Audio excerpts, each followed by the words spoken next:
Hi friends, मैं गौरव from taxation गुरु। एक बार फिर आप सभी लोगों का आपके अपने टैक्सेशन गुरु के चैनल में बहुत बहुत स्वागत है।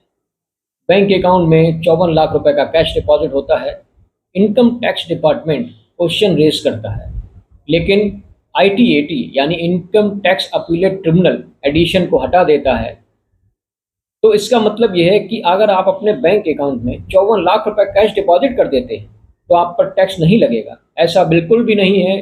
अपनी सोच को बदल लीजिए, क्योंकि यहीं पर इस केस का सबसे बड़ा टैक्स का लेसन छिपा हुआ है। मामला क्या था? एक प्रॉपर्टी डीलर के बैंक अकाउंट में लगभग 54 लाख रुपए का कैश डिपॉजिट आता है।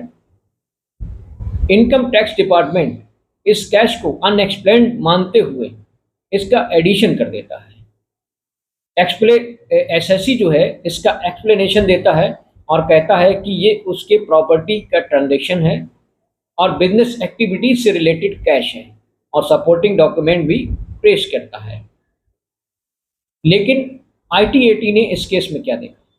आईटीएटी का फोकस सिर्फ इस बात पर नहीं था कि बैंक अकाउंट में 54 लाख रुपए का कैश आया। सवाल ये था कि एसएससी ने कैश डिपॉजिट के सोर्सेस क्या बताए हैं।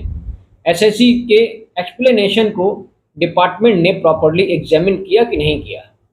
क्या डिपार्टमेंट ने एसएससी के एक्सप्लेनेशन और अवेलेबल एविडेंसेस के को रिबट किया कि नहीं किया, या केवल सस्पिशन के आधार पर एंटायर अमाउंट को अनएक्सप्लेन्ड इनकम मान लिया गया?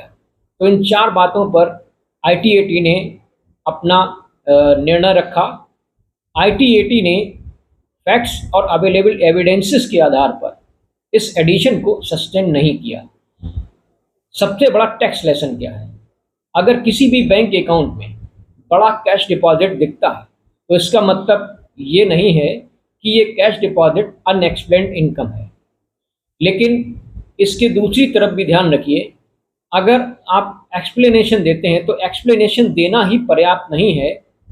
इसके साथ में आपको जो है books of account, sale purchase के document, cash book confirmation agreement और ट्रांजैक्शन ट्रेल्स, ये सभी प्रॉपर एविडेंसेस आपके पास में होने चाहिए। ये भी एक महत्वपूर्ण हिस्सा है इस केस का। तो इम्पॉर्टेंट बात आप ध्यान रखिए कि कभी भी आप अपने बैंक अकाउंट में किसी भी प्रकार का कैश जमा करते हैं तो उसके सोर्सेज आपके पास में होने चाहिए, उसके प्रॉपर एविडेंसेस आपके पास में होने चाहिए, जिससे कि अगर इनकम टैक्स डिपार्टमेंट कभी भी उस कैश को अनएक्सप्लेन्ड